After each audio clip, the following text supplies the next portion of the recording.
Je parlais de céduler des meetings en famille pour parler de cash flow puis comment générer des sources de cash flow. Eh bien, ayez-en plusieurs. Parce que des fois, on a une source de cash flow, un actif qui rapporte un dividende ou un cash flow positif à tous les mois, mais ça peut des fois arriver et s'estomper. Et même, il y a des fois, excusez l'expression, mais des fois, shit can hit the fan. Puis il y a des fois où, malheureusement, cette source de cash flow-là n'est plus aussi efficace ou ça fonctionne juste plus. Alors, hyper important d'en avoir plusieurs sources de cash flow. Maintenant, assurez-vous de maximiser le potentiel de chacune.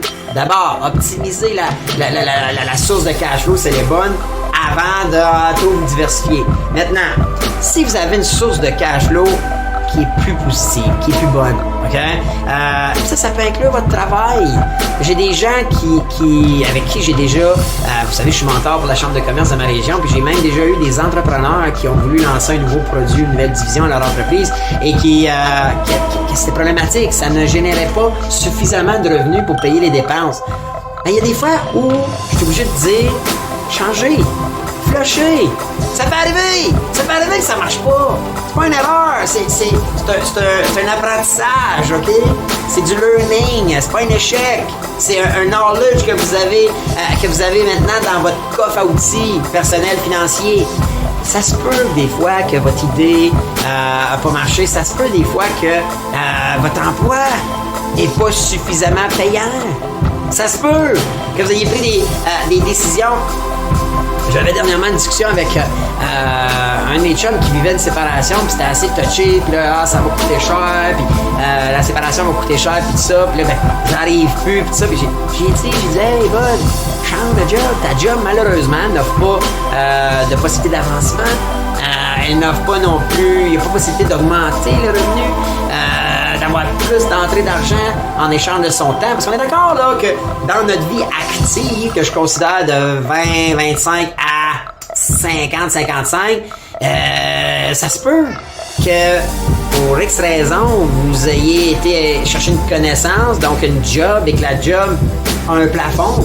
Et la rémunération qu'on vous donne n'est pas suffisante pour votre train de vie ou pour les décisions que vous avez prises qui aujourd'hui créent une trop grosse dépense.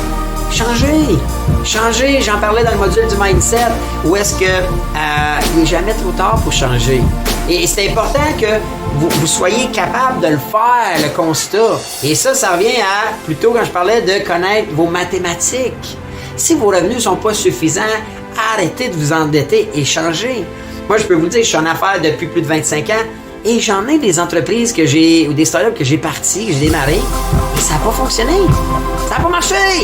Et j'ai pas attendu d'être trop curieux. J'ai perdu des sous, by the way, là. J'ai perdu des sous.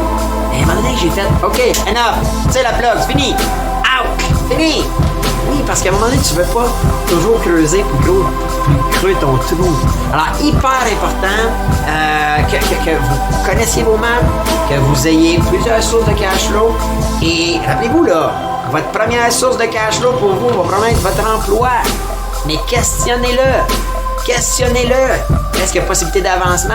Est-ce qu'il est payant suffisamment? Peut-être que vous allez être obligé de dire, my God, je dois me faire un plan de match dans mon master plan pour changer d'emploi, d'avoir un autre métier. Ben oui, ça se peut que vous soyez là. Mais c'est pas un échec faire ce constat-là. C'est au contraire. C'est brillant et c'est là qu'on va aller. Alright? Donc, on continue.